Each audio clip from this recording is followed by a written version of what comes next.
Other videos in this series will describe the software and how to set up and run the system. This video will focus on describing the overall system and how things interconnect and work together. And I will use this diagram of the system shown now to help walk us through the various components. Beginning on the left, we have the soundboard over here. The blue box is the soundboard, and then the main speakers there. With these two components, there are a variety of microphones scattered at various places in the sanctuary, both permanently mounted and wireless, which can be carried or worn. I've shown a sampling of the soundboard outputs on the left side of the box.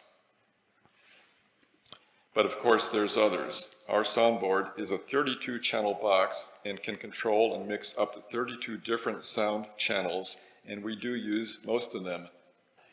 Sound captured by those microphones is combined and mixed in the soundboard here and sent to the sanctuary speakers where the sound can be heard by those sitting in the pews in the church. We have a very nice PTZ camera over here, where PTZ stands for pan, tilt, and zoom, the three different ways a camera can move: left, right, up, down, and in and out, in order to give us the best view of what is happening at any given moment in time. We have the ability using software to control these motions of the camera and aim it wherever we wish in the sanctuary. The signals from the PTZ camera and from the soundboard are then brought into a laptop computer here, which I'm calling laptop computer number 1, and is located to the immediate right of the soundboard. That computer runs software called vmix, which allows us to control which video and audio signals get sent out to the live stream. The most common things we broadcast are the camera views from the PTZ camera, the audio from the soundboard, PowerPoint slides containing scripture readings, hymn lyrics, and other pictures and texts related to the worship service, and we also sometimes have videos containing music, pictures, or graphics, again related to the service. We control in vmix which of those inputs gets sent at any given time to the live stream to YouTube. vmix can then stream those signals out to the local church network. We then use a second laptop computer to relay that signal out to the internet and to YouTube. That laptop is typically located on the desk next to the soundboard and can be used to monitor what is being sent and to verify that those watching are not experiencing any issues. Notice that one of the inputs for channel 20 here is not from a microphone, but is from laptop number 1 from vmix, down there. This is used in cases where vmix generates sounds that are needed to be heard in the sanctuary loudspeakers. A good example would be a video playing on the laptop. The sound from that video would be routed into channel 20 of the soundboard, and from there to the sanctuary speakers, so that when the video portion of that video is displayed on the overhead projector, its sound can also be heard. Now, running down the center of that soundboard box is this green little line right there. The green line represents what is named AUX5 or auxiliary 5 in the soundboard. Our soundboard has a main output which is sent to the speakers right here, but it also has 6 other auxiliary outputs which can be routed to other locations. A typical use for the auxiliary outputs is to send a different audio mix to monitor speakers. Someone sitting by the piano, for example, might wish to hear a different mix of sounds there compared to what is being sent to the main speakers. So we can use an aux output to custom mix a signal for monitors. In our case here, we use the AUX5 signal to custom mix the sounds that we wish to send to the live broadcast. So each of the sounds that gets sent to the sanctuary can also optionally be sent to the live broadcast, and usually all of them are, possibly at different audio levels as required to get the correct sound for that purpose. The AUX5 output then of the soundboard, shown at the bottom of the blue box, is then carried by an audio cable here into the microphone input port of laptop number 1. where it becomes one of the inputs of vmix and can be included in the mix of audio and video signals that get sent to YouTube. And then, as just discussed, selected audio from vmix is routed out of the headphone jack of laptop number 1 with another audio cable and into the channel 20 jack of the soundboard. Notice that the diagram indicates that we use a vmix audio bus A down here for selecting which sound signals get routed back to the soundboard. We would not want to send all audio back to the soundboard. In particular, we don't want to send the audio from soundboard aux5 back to channel 20, or there would be a potential feedback loop around here, there, around in this circle right there, which could cause sound problems.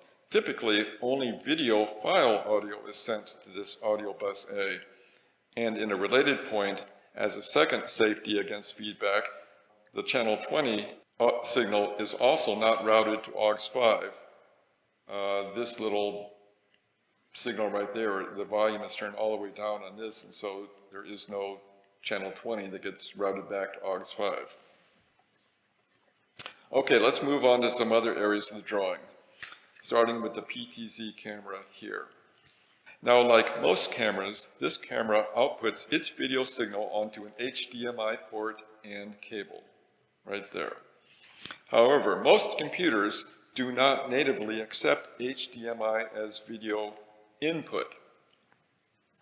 HDMI ports on most computers are usually video outputs, not inputs.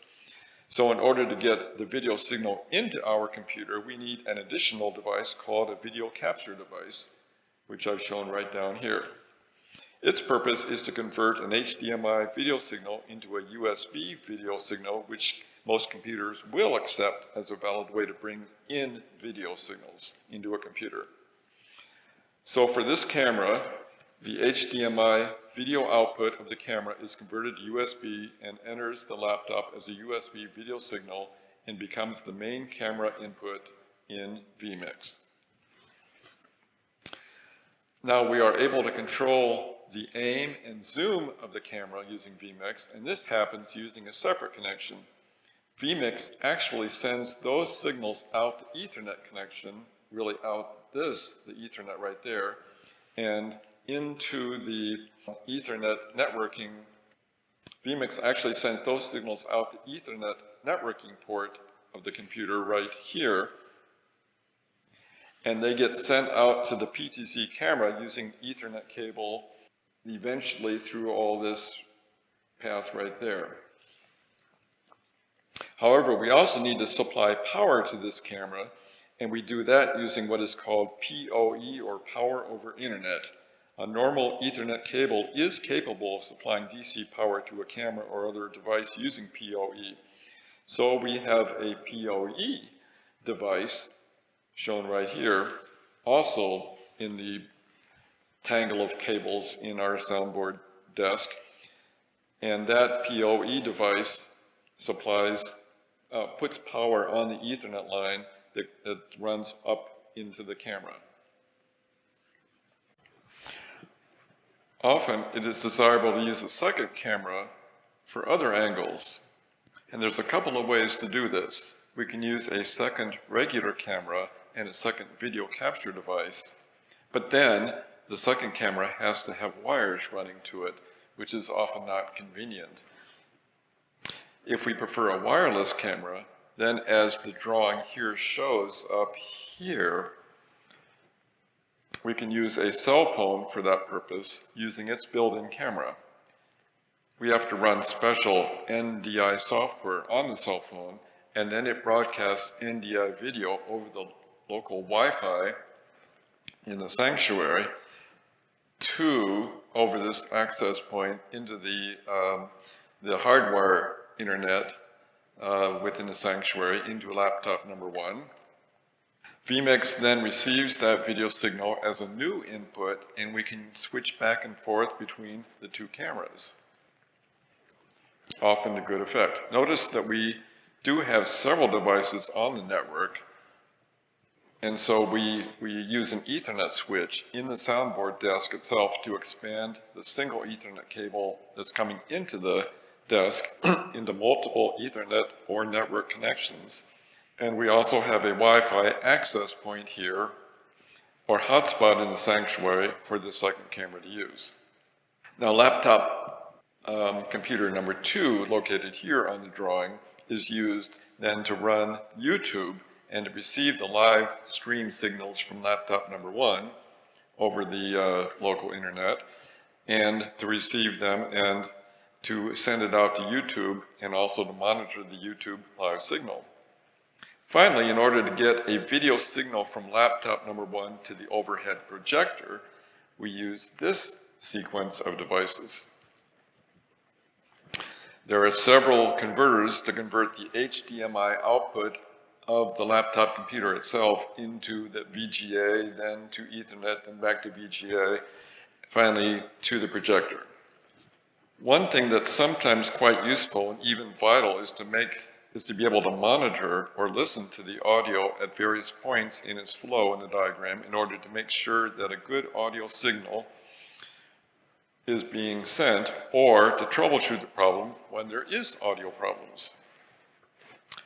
There are several points on this diagram where headphones could be used and connected to listen to the audio to see how it sounds at various places.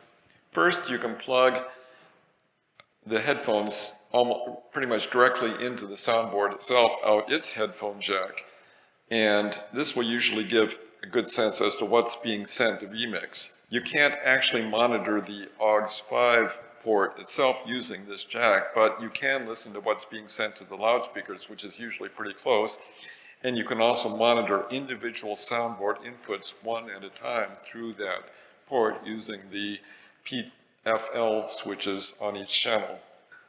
Within vmix, you can visually see audio levels using the different audio meters present, and the most useful one is the green audio monitor indicator just to the left of the main output window along the upper center of the screen. If you see the green audio line levels changing in sync with the sounds, then you have a good indication that the audio is being sent correctly to the live stream. But you can also monitor the audio output of vmix using a USB audio out port not shown on this drawing. There you can listen to the actual audio being sent to YouTube. And finally, on laptop number 2, if you are monitoring the YouTube live stream link, then you can listen to the actual YouTube broadcast exactly as any other viewer would do. And that pretty much wraps up this video describing the interconnections and devices used in the system. Thank you.